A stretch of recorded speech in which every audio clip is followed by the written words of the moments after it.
Saudara, Barreskrim Polri menyebut sindikat pembobol rekening dorman Bank BUMN di Jawa Barat angkanya mencapai 204 miliar rupiah. Total ada 9 orang yang ditetapkan sebagai tersangka dalam kasus ini. 9 tersangka dalam sindikat ini memiliki peran masing-masing dan Barreskrim Polri membaginya dalam 4 kelompok, yaitu kelompok yang berasal dari karyawan bank sebagai pemberi akses, kemudian kelompok kedua merupakan kelompok penghubung antara karyawan bank dan eksekutor, kelompok 3 merupakan kelompok pembobol atau eksekutor di mana di dalamnya terdapat aktor utama yang mengaku sebagai Satgas Perampasan Aset. Kelompok 3 merupakan pelaku pencucian uang untuk memindahkan dana ke rekening lain dan dari 9 tersangka, 2 diantaranya terlibat dalam kasus pembunuhan Ilham Pradipta, Kepala Cabang Bank BUMN.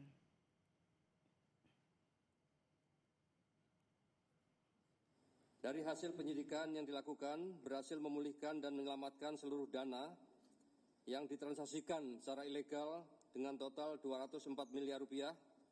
Serta dari proses penyidikan tersebut, penyidik telah menetapkan 9 orang tersangka yang terdiri kita kelompokkan.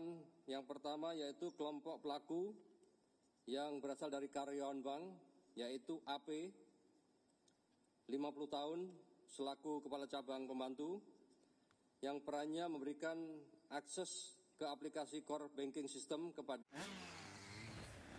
bikin konten beda ukuran, ya gampang di Canva. Klik secara in absentia.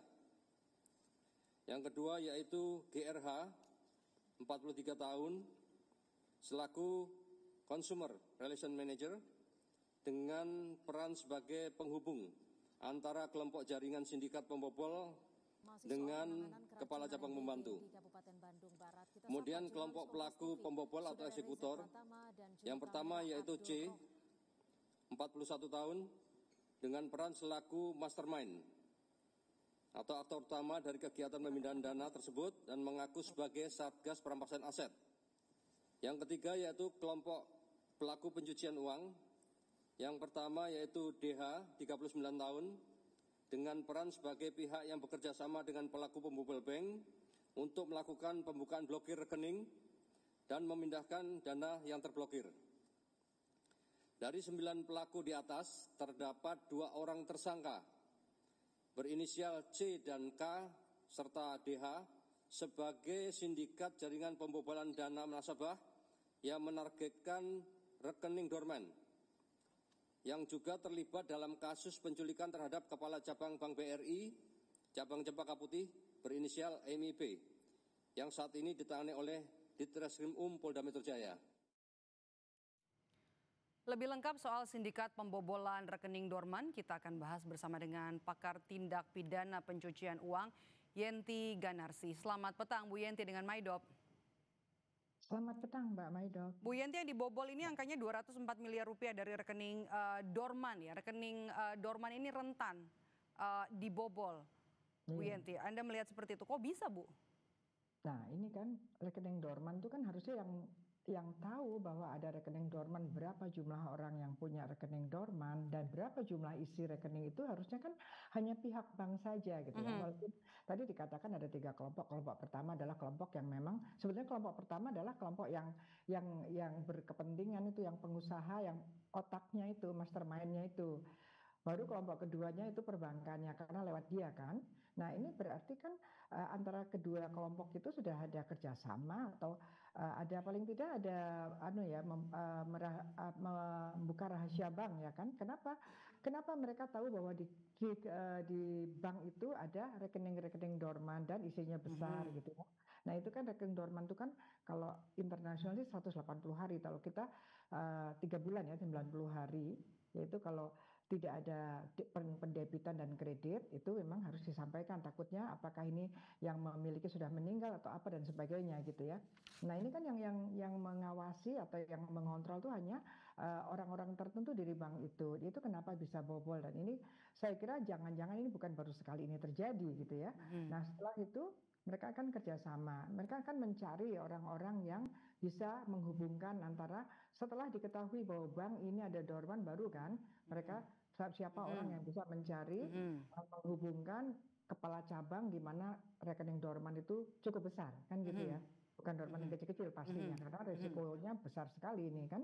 Kemudian setelah itu mereka juga mencari orang yang bisa bagaimana membobol rekening itu sendiri, ya, rekening itu sendiri.